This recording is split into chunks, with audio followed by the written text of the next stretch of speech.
ಸರ್ಕಾರದ ಭ್ರಷ್ಟಾಚಾರ ಹಾಗೂ ದರ ಏರಿಕೆಗೆ ವಿರುದ್ಧವಾಗಿ ಜೆಡಿಎಸ್ ಪಕ್ಷ ಇವತ್ತು ಸಾಕಪ್ಪ ಸಾಕು ಕಾಂಗ್ರೆಸ್ ಸರ್ಕಾರ ಸಾಕು ಅನ್ನುವಂಥ ಅಭಿಯಾನವನ್ನು ಹಮ್ಮಿಕೊಂಡಿದೆ.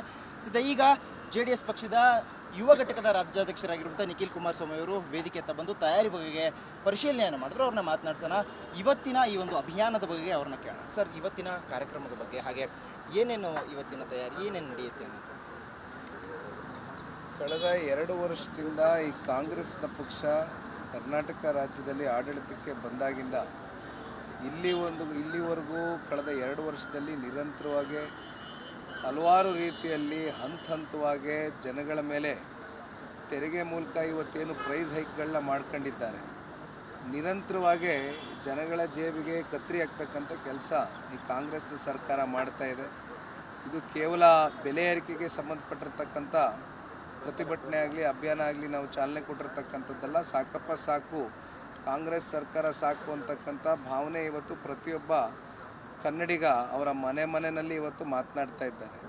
ಅವರ ಭಾವನೆಗಳಿಗೆ ಸ್ಪಂದಿಸ್ತಕ್ಕಂಥ ಒಂದು ಕೆಲಸವನ್ನು ಇವತ್ತು ಜನತಾದಳ ಪಕ್ಷ ಇಂದಿನಿಂದ ಚಾಲನೆ ಕೊಟ್ಟಿದೆ. ಇದು ಕೇವಲ 1 ದಿನದ ಅಭಿಯಾನ ಅಲ್ಲ, ಇನ್ನು 2 ವರ್ಷನೋ 3 ವರ್ಷನೋ ಎಲ್ಲಿವರೆಗೂ ಈ ಕಾಂಗ್ರೆಸ್ನ ಪಕ್ಷ ಆಡಳಿತದಲ್ಲಿರುತ್ತೆ ಅಲ್ಲಿಯವರೆಗೂ ಕೂಡ ನಿರಂತರವಾಗಿ ನಮ್ಮ ಹೋರಾಟ ಈ ಒಂದು ಭ್ರಷ್ಟ ಕಾಂಗ್ರೆಸ್ ಸರ್ಕಾರದ ವಿರುದ್ಧವಾಗಿ ನಿರಂತರವಾಗಿರುತ್ತೆ. ಒಂದು ಕಡೆ ಭ್ರಷ್ಟಾಚಾರದ ಬಗ್ಗೆ ಇವತ್ತು economic adviser of chief minister himself Basavaraja Rayareddy ಅವರು ಕೊಟ್ಟಂಥ ಸ್ಟೇಟ್ಮೆಂಟು ಕೊಟ್ಟಂಥ ಹೇಳಿಕೆ ಬಹುಶಃ ಅತ್ಯಂತ ಗಂಭೀರವಾಗಿ ನಾವೆಲ್ಲ ಪರಿಗಣನೆಗೆ ತಗೊಳ್ಬೇಕಾಗ್ತದೆ.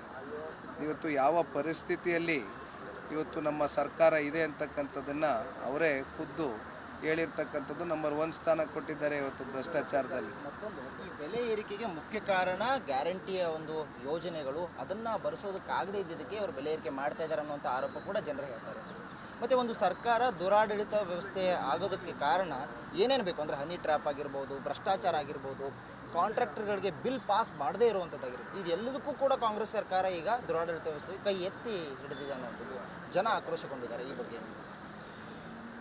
ಕಳೆದ ಸಾರ್ವತ್ರಿಕ ಚುನಾವಣೆಯಲ್ಲಿ ಅವರ ಪ್ರಣಾಳಿಕೆಯಲ್ಲಿ 5 ಗ್ಯಾರಂಟಿಗಳನ್ನ ಈ ರಾಜ್ಯದ ಜನತೆಗೆ ಸಮರ್ಪಕವಾಗಿ ಪ್ರತಿ ತಿಂಗಳು ಅವರವರ ಖಾತೆಗಳಿಗೆ ಗೃಹಲಕ್ಷ್ಮಿ, ಗೃಹಜ್ಯೋತಿ, ಯುವನಿಧಿ ಈ ರೀತಿ ಸಾಕಷ್ಟು ವಿಷಯಗಳನ್ನ ಅವರೇ ಪ್ರಸ್ತಾವನೆ ಮಾಡಿದರು.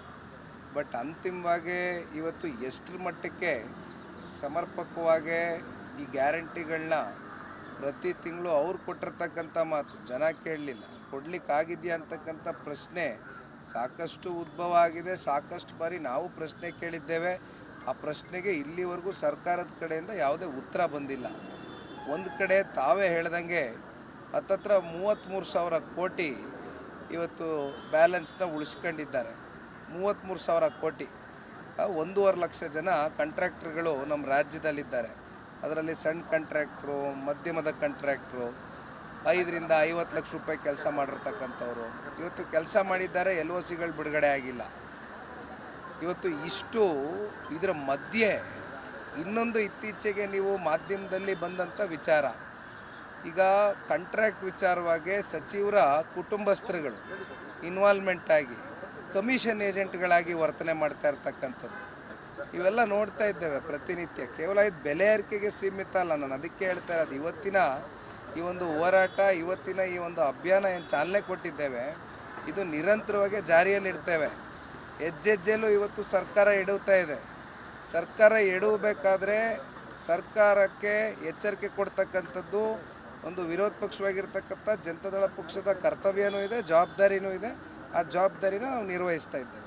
ಸರ್, ಅಂದರೆ ಈಗ ಹೋರಾಟ ಮಾಡುವಂಥವ್ರನ್ನ ಕೂಡ ಹತ್ತಿಕ್ಕುವಂಥ ಪ್ರಯತ್ನ ಆಗ್ತಾ ಇದೆ. ಕೆಲ JDS ಕಾರ್ಯಕರ್ತರ ಮೇಲೂ ಕೂಡ ಈಗಾಗಲೇ FIR ಆಗಿರುವಂಥದ್ದು. ಆ ಬಗ್ಗೆ ಏನು ಹೇಳ್ತೀರಿ? ಯಾರೇ ಇವರ ವಿರುದ್ಧ ಪ್ರಶ್ನೆ ಎತ್ತಿದ್ರು ಕೂಡ ಅದನ್ನು ತಡೆಯುವಂಥ ಪ್ರಯತ್ನ ಮಾಡ್ತಾರೆ, ಏನಿದೆ? ಕಾಂಗ್ರೆಸ್ ಸರ್ಕಾರಕ್ಕೆ ಭಯ ಇರ್ತಕ್ಕಂಥದ್ದೇ ಜನತಾದಳ ಪಕ್ಷದ ಮೇಲೆ. ನಿರಂತರವಾಗಿ 2 ವರ್ಷದಿಂದ ಯಾವ ರೀತಿ SITಯನ್ನು ಬಳಸ್ಕೊಂಡಿದ್ದಾರೆ, ಯಾವ ರೀತಿ ಲೋಕಾಯುಕ್ತ ಸಂಸ್ಥೆಗೆ ಇರ್ತಕ್ಕಂಥ ಒಂದು ಗೌರವವನ್ನು ಕಳೀತಾ ಇದ್ದಾರೆ ಅಂತಕ್ಕಂಥದ್ದನ್ನು ನಾವು ನೋಡಿದ್ದೇವೆ. ಇವರಿಗೆ ಬೇಕಾದ ರೀತಿ ಸ್ವೇಚ್ಛಾಚಾರವಾಗಿ ಯಾರ್ಯಾರು ಇವ್ರಿಗೆ ರಾಜಕೀಯವಾಗಿ ಆಗೋದಿಲ್ಲ ಅವ್ರನ್ನೆಲ್ಲ ಟಾರ್ಗೆಟ್ ಮಾಡಿ ಅವ್ರನ್ನ ಮುಗಿಸ್ತಕ್ಕಂಥದ್ದು, ಅವ್ರನ್ನ ತೇಜೋವಧೆ ಮಾಡ್ತಕ್ಕಂಥದ್ದು ಇವೆಲ್ಲವೂ ಕೂಡ ನಿರಂತರವಾಗಿ ಮಾಡ್ಕೊಂಡು ಬರ್ತಾ ಇದ್ದಾರೆ. ಆದರೆ ಇದು ಯಾವುದು ಕೂಡ ಭಾಳ ದಿನ ಉಳಿಯೋದಿಲ್ಲ. ಅದು ಅವ್ರ ಗಮನದಲ್ಲಿರಲಿ. ಯಾಕೆಂದರೆ ಮುಂದೊಂದು ದಿನ ಇದು ಪ್ರಜಾಪ್ರಭುತ್ವ. ಕಾಂಗ್ರೆಸ್ನ ಸಾಕಪ್ಪ ಸಾಕು ಅಂತಕ್ಕಂಥದ್ದು ಈಗಾಗಲೇ ಜನ ತೀರ್ಮಾನ ಮಾಡಿದ್ದಾರೆ. ಮುಂದೆ ಚುನಾವಣೆ ಬಂದಾಗ ಜನ ತೋರಿಸ್ತಾರೆ. ಆಗ ಅಂತಿಮವಾಗಿ ಆಡಳಿತಕ್ಕೆ ಬರಬೇಕಾಗಿರ್ತಕ್ಕಂಥವು ಯಾವ ಪಕ್ಷ ಆಲ್ಟರ್ನೇಟಿವ್ ಅಂತ ರಾಜ್ಯದ ಜನ ತೀರ್ಮಾನ ಮಾಡ್ತಾರೆ. ಅವತ್ತೇನಾಗ್ಬೋದು ಪರಿಸ್ಥಿತಿ, ನಾವು ಅವ್ರ ರೀತಿಯೇ ವರ್ತನೆ ಮಾಡಿದ್ರೆ ಇವತ್ತು ಯಾವ ಒಂದು ಸಂದೇಶ ಕೊಡಬೇಕಾಗಿದೆ ಇವತ್ತು ರಾಜಕೀಯ ಪಕ್ಷಗಳು, ರಾಜಕೀಯ ನಾಯಕರು ಅಂತಕ್ಕಂಥದ್ದು ಆಲೋಚನೆ ಮಾಡಬೇಕು. ಯಾಕೆಂದರೆ ನೀವು ಈಗ ತಾನೇ ಮಾತಾಡ್ಬೇಕಾದ್ರೆ ಹೇಳ್ತಾ ಇದ್ರಿ, ಹನಿ ಟ್ರ್ಯಾಪ್ ಬಗ್ಗೆ ಮಾತಾಡಿದ್ರಿ.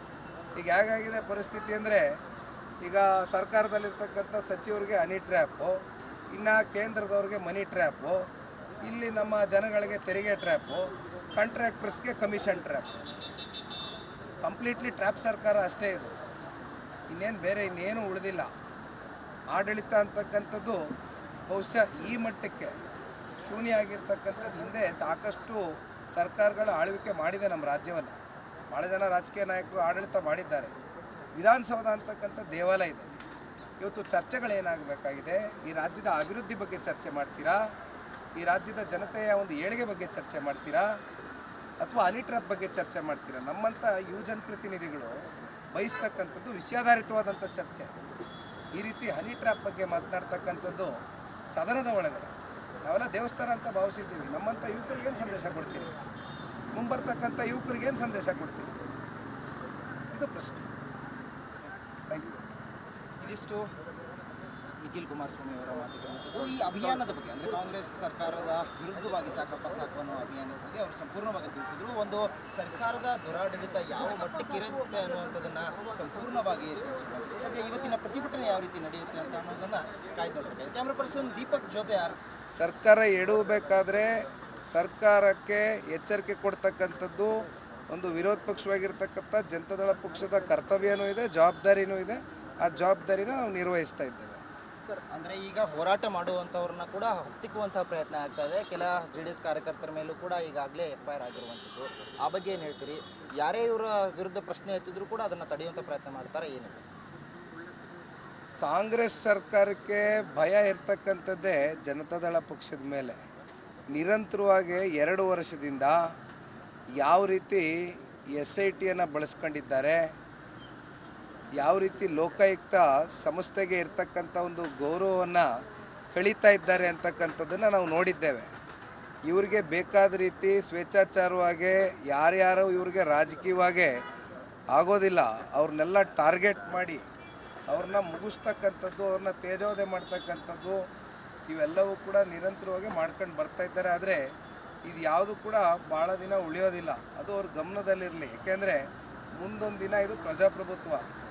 ಕಾಂಗ್ರೆಸ್ನ ಸಾಕಪ್ಪ ಸಾಕು ಅಂತಕ್ಕಂಥದ್ದು ಈಗಾಗಲೇ ಜನ ತೀರ್ಮಾನ ಮಾಡಿದ್ದಾರೆ. ಮುಂದೆ ಚುನಾವಣೆ ಬಂದಾಗ ಜನ ತೋರಿಸ್ತಾರೆ. ಆಗ ಅಂತಿಮವಾಗಿ ಆಡಳಿತಕ್ಕೆ ಬರಬೇಕಾಗಿರ್ತಕ್ಕಂಥವು ಯಾವ ಪಕ್ಷ ಆಲ್ಟರ್ನೇಟಿವ್ ಅಂತ ರಾಜ್ಯದ ಜನ ತೀರ್ಮಾನ ಮಾಡ್ತಾರೆ. ಅವತ್ತೇನಾಗ್ಬೋದು ಪರಿಸ್ಥಿತಿ, ನಾವು ಅವ್ರ ರೀತಿಯೇ ವರ್ತನೆ ಮಾಡಿದ್ರೆ ಇವತ್ತು ಯಾವ ಒಂದು ಸಂದೇಶ ಕೊಡಬೇಕಾಗಿದೆ ಇವತ್ತು ರಾಜಕೀಯ ಪಕ್ಷಗಳು, ರಾಜಕೀಯ ನಾಯಕರು ಅಂತಕ್ಕಂಥದ್ದು ಆಲೋಚನೆ ಮಾಡಬೇಕು. ಯಾಕೆಂದರೆ ನೀವು ಈಗ ತಾನೇ ಮಾತಾಡ್ಬೇಕಾದ್ರೆ ಹೇಳ್ತಾ ಇದ್ರಿ, ಹನಿ ಟ್ರ್ಯಾಪ್ ಬಗ್ಗೆ ಮಾತಾಡಿದ್ರಿ. ಈಗ ಹೇಗಾಗಿದೆ ಪರಿಸ್ಥಿತಿ ಅಂದರೆ, ಈಗ ಸರ್ಕಾರದಲ್ಲಿರ್ತಕ್ಕಂಥ ಸಚಿವರಿಗೆ ಹನಿ ಟ್ರ್ಯಾಪು, ಇನ್ನು ಕೇಂದ್ರದವ್ರಿಗೆ ಮನಿ ಟ್ರ್ಯಾಪು, ಇಲ್ಲಿ ನಮ್ಮ ಜನಗಳಿಗೆ ತೆರಿಗೆ ಟ್ರ್ಯಾಪು, ಕಾಂಟ್ರಾಕ್ಟರ್ಸ್ಗೆ ಕಮಿಷನ್ ಟ್ರ್ಯಾಪು. ಕಂಪ್ಲೀಟ್ಲಿ ಟ್ರ್ಯಾಪ್ ಸರ್ಕಾರ ಅಷ್ಟೇ ಇದು. ಇನ್ನೇನು ಉಳಿದಿಲ್ಲ.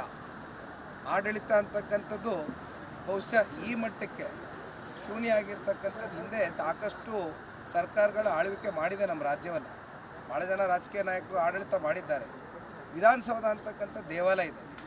ಇವತ್ತು ಚರ್ಚೆಗಳೇನಾಗಬೇಕಾಗಿದೆ, ಈ ರಾಜ್ಯದ ಅಭಿವೃದ್ಧಿ ಬಗ್ಗೆ ಚರ್ಚೆ ಮಾಡ್ತೀರಾ, ಈ ರಾಜ್ಯದ ಜನತೆಯ ಒಂದು ಏಳಿಗೆ ಬಗ್ಗೆ ಚರ್ಚೆ ಮಾಡ್ತೀರಾ, ಅಥವಾ ಹನಿ ಟ್ರ್ಯಾಪ್ ಬಗ್ಗೆ ಚರ್ಚೆ ಮಾಡ್ತೀರಾ? ನಮ್ಮಂಥ ಯುವಜನಪ್ರತಿನಿಧಿಗಳು ಬಯಸ್ತಕ್ಕಂಥದ್ದು ವಿಷಯಾಧಾರಿತವಾದಂಥ ಚರ್ಚೆ. ಈ ರೀತಿ ಹನಿ ಟ್ರ್ಯಾಪ್ ಬಗ್ಗೆ ಮಾತನಾಡ್ತಕ್ಕಂಥದ್ದು ಸದನದ ಒಳಗಡೆ ನಾವೆಲ್ಲ ದೇವಸ್ಥಾನ ಅಂತ ಭಾವಿಸಿದ್ದೀವಿ. ನಮ್ಮಂಥ ಯುವಕರಿಗೇನು ಸಂದೇಶ ಕೊಡ್ತೀರಿ? ಮುಂಬರ್ತಕ್ಕಂಥ ಯುವಕರಿಗೇನು ಸಂದೇಶ ಕೊಡ್ತೀರಿ? ಇದು ಪ್ರಶ್ನೆ.